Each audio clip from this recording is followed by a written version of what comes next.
नमस्कार। पौराणिक कथाओं में ना कुछ किस्से ऐसे हैं जो सच में हैरान कर देते हैं, सोचने पर मजबूर कर देते हैं। और आज हम एक ऐसी ही कहानी के बारे में बात करने वाले हैं। एक ऐसा दिन जब सृष्टि के पालनहार खुद भगवान विष्णु ने एक स्त्री पर प्रहार कर दिया।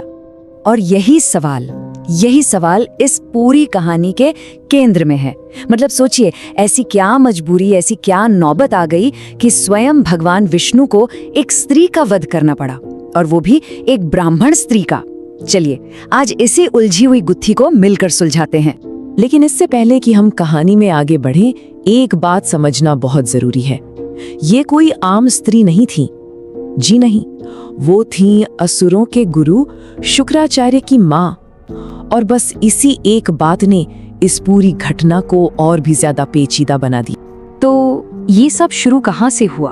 असल में इस पूरी कहानी की जड़ें जुड़ी हैं देवों और असुरों के बीच हुए एक भयंकर महायुद्ध से।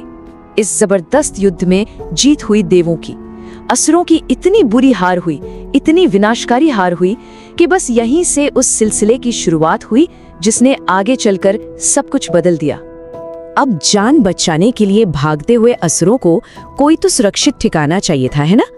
तो वो भागते भागते पहुंचे महान ऋषि महर्षि भृगु के आश्रम में।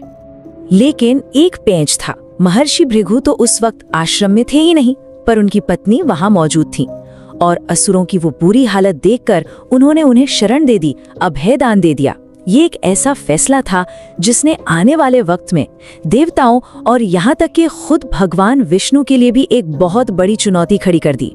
यहाँ तक तो ठीक था, लेकिन कहानी में असली ट्विस्ट तो तब आया जब जीत के नशे में चूर देवता असुरों का जड़ से सफाया करने के इरादे से ठीक उसी आश्रम में आ धमके। और बस यहीं पर टकराव होना तय था। सोचिए, एक तरफ देवताओं की पूरी सेना और दूसरी तरफ एक अकेली स्त्री जो अपने दिए हुए वचन को निभाने के लिए ढाल बनकर खड़ी हो गई। और ये कोई खोखली धमकी नहीं थी, बिल्कुल नहीं। उनकी इस चेतावनी में उनके असाधारण तपोबल की झलक साफ दिखाई दे रही थी। और उन्होंने ये साबित भी कर दिया, उनकी शक्ति, उनका तपोबल इतना जबरदस्त था कि उन्होंने देवों के राजा इंद्र को वहीं के वहीं एकदम स्थिर कर दिया, जड़वत। इंद्र अपनी जगह से 1 इंच भी नहीं हिल पा रहे थे।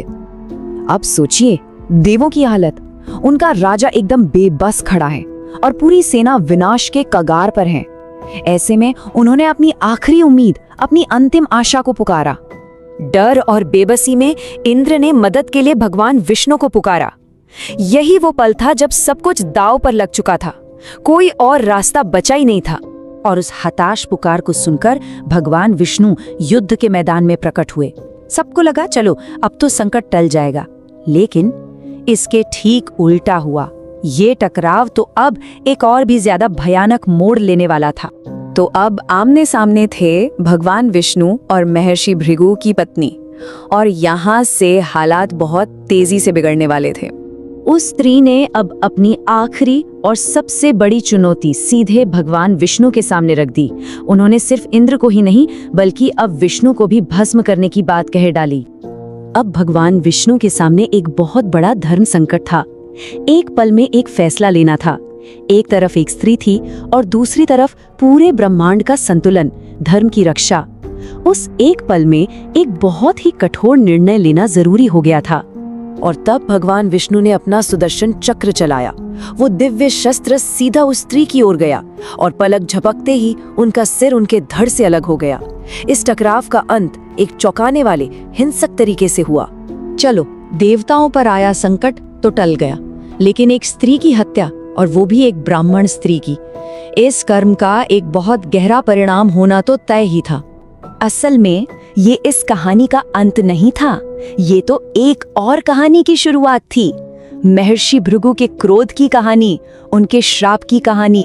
और आखिर में ये पूरी कहानी हमारे सामने एक बहुत ही गहरा सवाल छोड़ जाती है कि क्या धर्म की, यानी कि ब्रह्मांडीय व्यवस्था की रक्षा के लिए उठाया गया हर कदम सही होता है?